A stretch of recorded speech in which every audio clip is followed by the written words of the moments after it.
Hi, this is Siraj Khan, lecturer in English, Cohort University of Science and Technology. Today we are talking about Biographia Literaria by Samuel Taylor Coleridge.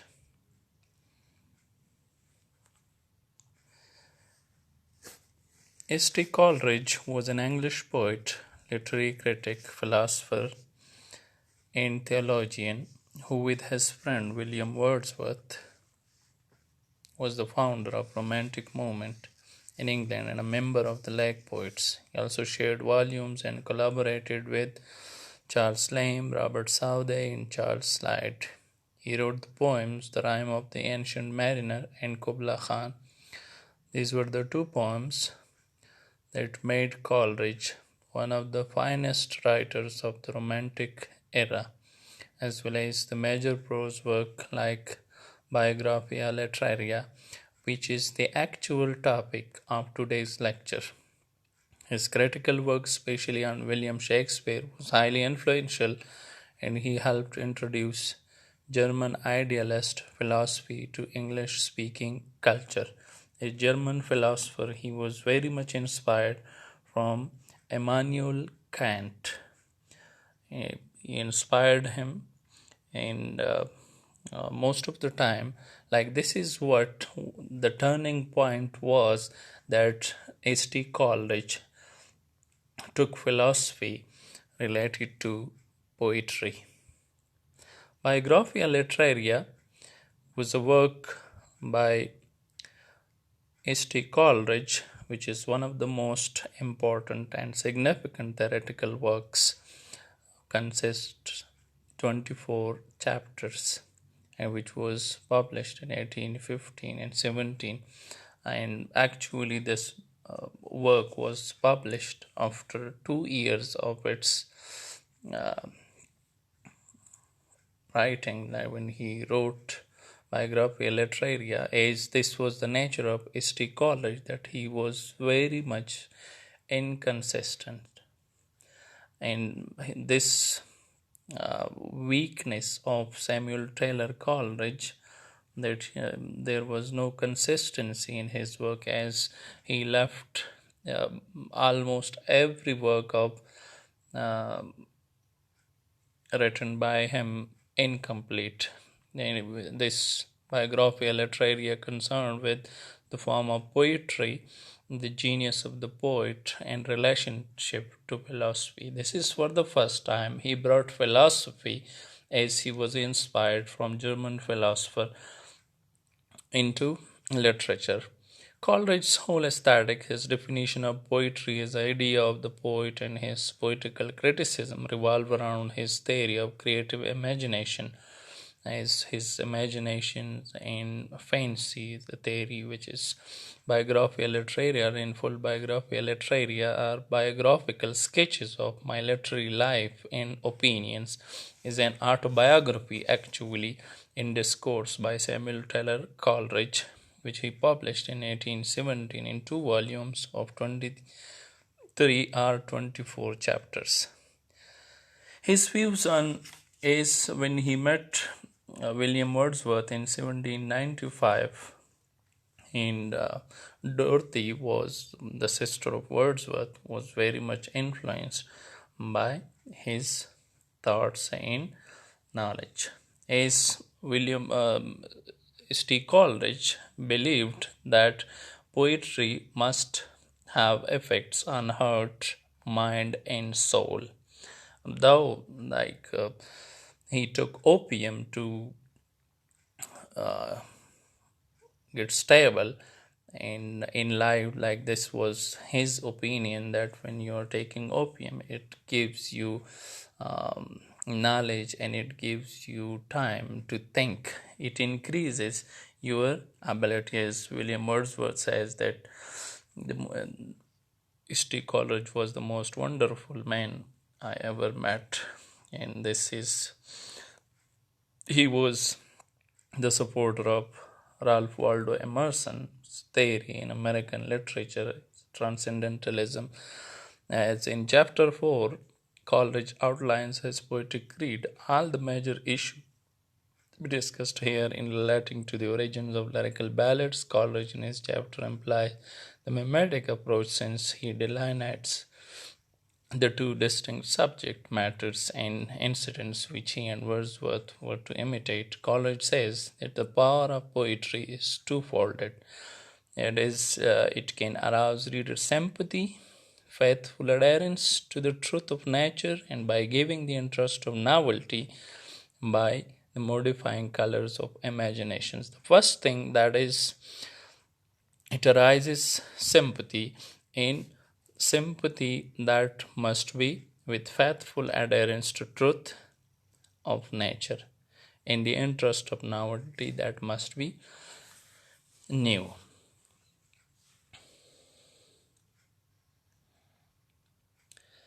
Two conditions of poetry: the power of exciting the sympathy of the reader by a faithful adherence to the truth of nature, and the power of giving the interest of novelty by modifying with the colors of imaginations.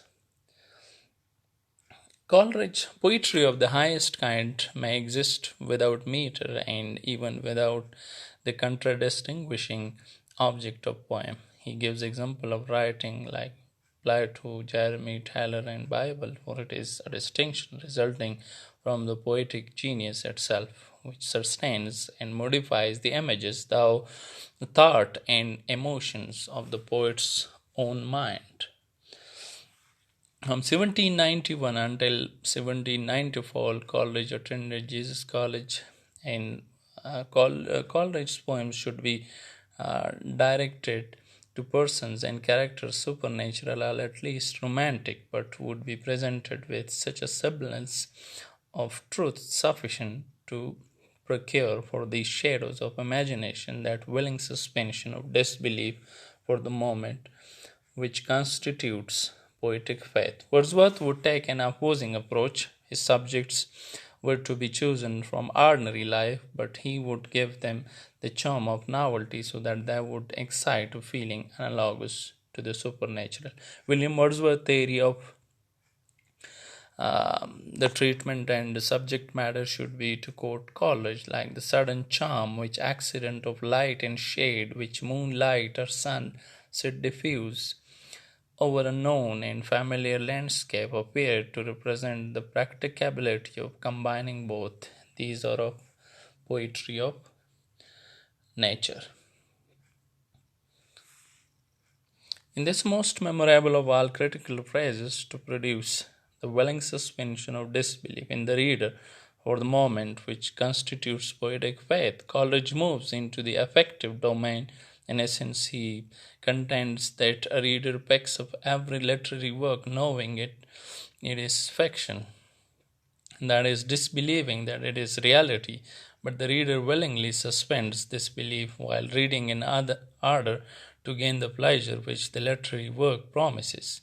This suspension of disbelief is the poetic faith which every reader must accord an author until the author through the work violates this faith, that everyone, whatever the writer writes, that must be true. Coleridge then gives his definition of a poem. This definition first uses the affective theory. A poem seeks to produce immediate pleasure in the reader, not to teach a truth. Now, poetry is not for the purpose of teaching, but it gives pleasure, the immediate effect.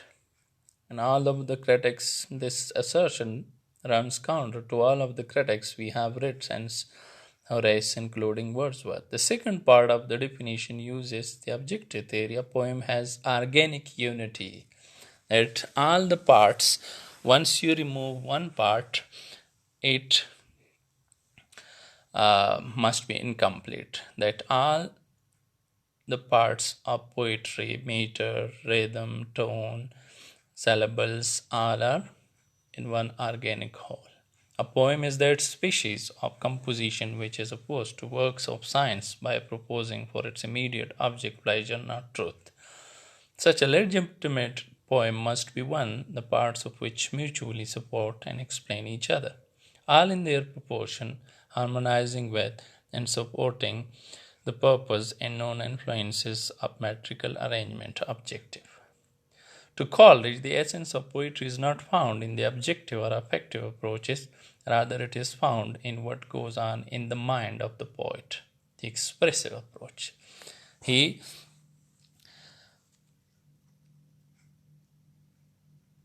His ideas based on expressive approach. Thus, Coleridge states what is poetry is so nearly the same question with what is a poet, that the answer to the one is involved in the solution to the other. To Coleridge, the true poet is characterized by poetic genius that he later calls poetic imagination. Coleridge then describes what goes on in the poet's mind when a poem is being created. Imagination, he says, sustains and modifies the images, thoughts, and emotions of the poet's own mind. The poet, described in ideal perfection, brings the whole soul of man into activity. It diffuses a tone and spirit of unity that blends and, as it were, fuses each into each. Imagination reveals itself in the balance or reconciliation of opposite or discordant qualities of sameness with difference of the general with the concrete, the idea with the image, the individual with the representative, the sense of novelty and of freshness with old and familiar objects. And while it blends and harmonizes the natural and the artificial, still subordinates art to nature. Imagination is the soul that is everywhere and in each, and forms all into one graceful and intelligent whole. For poetry, imagination is the supreme object. It is the soul of each intelligent work. Fancy and imagination, says theory, builds his theory on the basic distinction between fancy and imagination, terms which were used before him more or less indistinguishably to express the same import. Coleridge imaginations, primary imaginations and secondary imaginations, creativity, primary imaginations, originality, used unconsciously, human individual power to produce images, power to give chaos a certain order. Secondary poetic faculty, which not only gives shape and order to a given word, but builds. That is the secondary imaginations of the poets that creates a different world based on his imaginations, and primary imaginations, his creativity, originality, and unconscious behavior. A kind of fancy is a kind of logical faculty, that the mechanical ability the poet has to use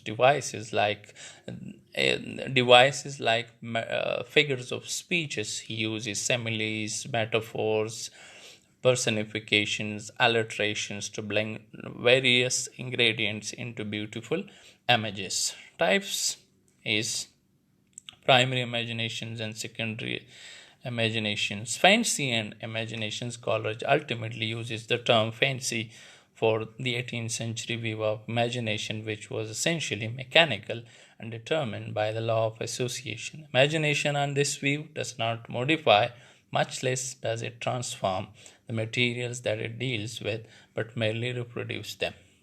Fancy, says Coleridge, has no other counters to play with but fixities and definities. Fancy must receive all its materials ready-made from the law of association. We associate things through our fancies. Our brief discussion of the theory of association in the context of the 18th century view of imagination would make clear that although Coleridge does assign a main role to fancy in the production of poetry. Good luck and thank you.